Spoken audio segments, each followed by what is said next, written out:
Assalamualaikum warahmatullahi wabarakatuh. Balik lagi di channel saya di Mauril Afiansa.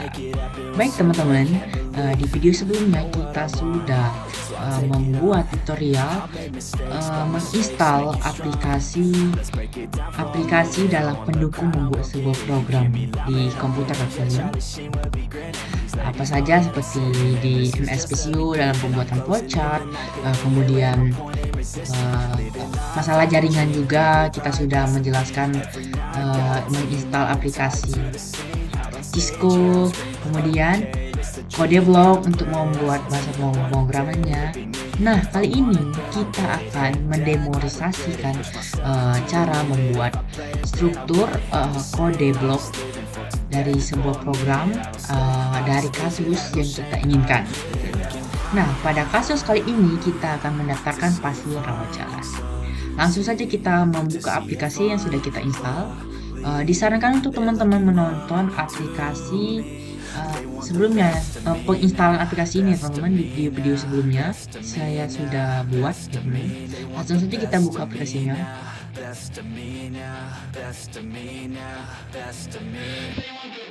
Ini merupakan tampilan utama dari aplikasi kode blok ini ya teman-teman. Caranya untuk membuat pemrograman ini, kita klik saja bagian ini, create a new project. Kita buat project baru, kita klik di sini teman-teman. Kemudian kita pilih menu console application, kita klik.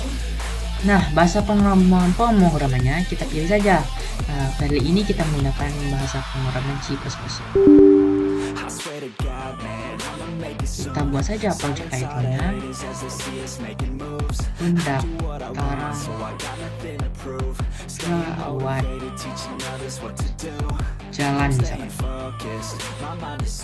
Bebas ya teman-teman, kita mau buat apa. Kali ini kita sesuaikan dengan title judul kasus yang kita buat.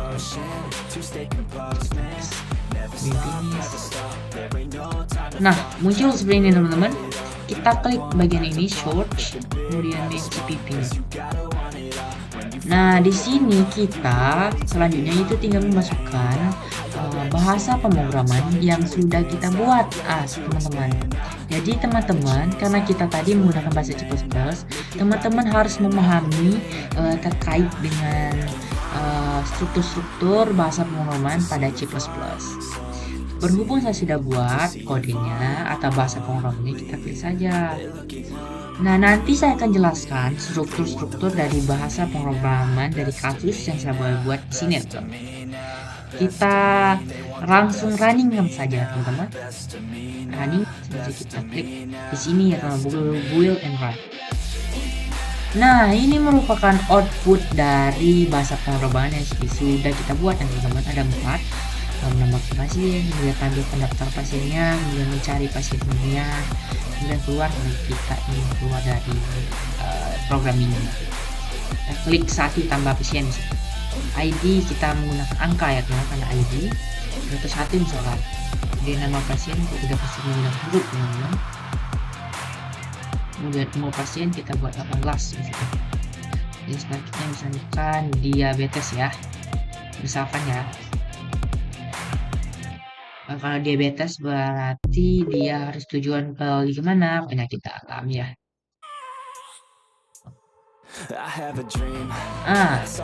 Sudah kita daftar pasien. Misalkan ada pasien lagi kita ingin tambah, kita pilih saja 1, kita buat sampai 3 ya, contohnya teman-teman.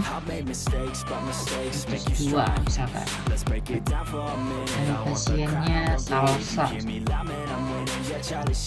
umur pasiennya kita misalkan 75. Kita masukkan jenis penyakit, misalkan dia penyakit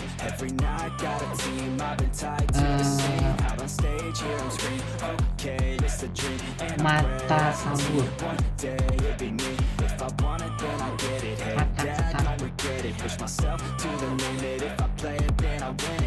tujuan polinya misalkan kalau mata mata. Kita buat lagi sampai 3 teman.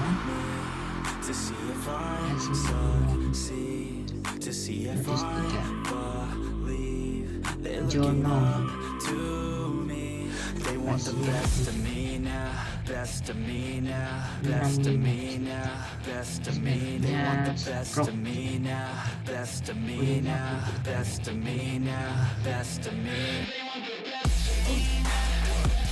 Nah, kita sudah mendaftarkan 3 pasien ya teman-teman. Kita bisa menampilkan data-data pasien yang sudah kita daftar. Kita klik saja bagian output 2-nya, kita klik, muncul kan teman-teman tabel-tabelnya. Tadi kita sudah daftar Mauril, Salsa, Mijono, umurnya, jenis penyakitnya, kemudian 7 polinya. Jadi outputnya berhasil teman-teman. Misalkan itu kita sudah mendapatkan data pasien, misalnya kita ingin mencari status pasiennya, kita klik cari pasien. Misal kita ingin mencari pasien dengan nomor rekam medis 202 misalkan.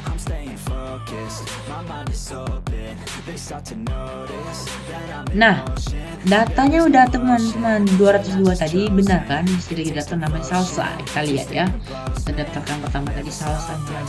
Nah, benar kan, 202 namanya Salsa, berarti programnya itu berjalan dengan baik ya teman-teman, sesuai dengan apa yang sudah kita rancang sebelumnya. Kalau kita ingin keluarkan dari programnya, kita klik saja 2. Berarti kita memulaikan prosesnya dari 0 lagi ya teman-teman. Kita ulang lagi, misalkan di hari besoknya kita baru memulainya dari 1 lagi gitu. Kira-kira begitu hasil outputnya teman-teman. Nah, barulah saya akan menjelaskan dari struktur kodenya. Di sini itu bahasa pemrogramannya itu menggunakan C++ ya teman-teman. C++ yang ingat. Nah, saya akan menjelaskan bagian-bagian strukturnya. Kemudian di sini ada struktur pasien. Jadi kita membuatkan struktur-struktur data pasien yang kita buat. Seperti tadi kita ID, nama pasien, umur, jenis penyakit, dan tujuan tergantung kasus yang ingin kita buat. Nah, misalkan kita jadi menjadi satu kesatuan nanti teman-teman. Misalkan ID tadi itu menggunakan INT. Kenapa INT? Karena dia menggunakan angka teman-teman. Kalau nama itu menggunakan string. Kalau umur tadi berarti menggunakan angka yang belum, itu menggunakan INT. Jadi kita membuat sebuah format struktur dari data-data pasiennya. Kemudian untuk menampilkan data pasiennya itu menggunakan void. Jadi dia menggunakan code. Dia melihat secara otomatis kalau ada pasiennya sesuai dengan struktur pasiennya yang sudah kita buat di sini, INT string tadi. Kalau dia misalkan kita jenis penyakitnya menggunakan angka, otomatis sistemnya akan error gitu. Jadi con ini itu mendeteksi jika terjadi keeroran dalam penginputan kalau kita salah input gitu kan. Kemudian bagian sini terdapat mencari pasien, output yang ketika ingin mencari pasiennya teman-teman.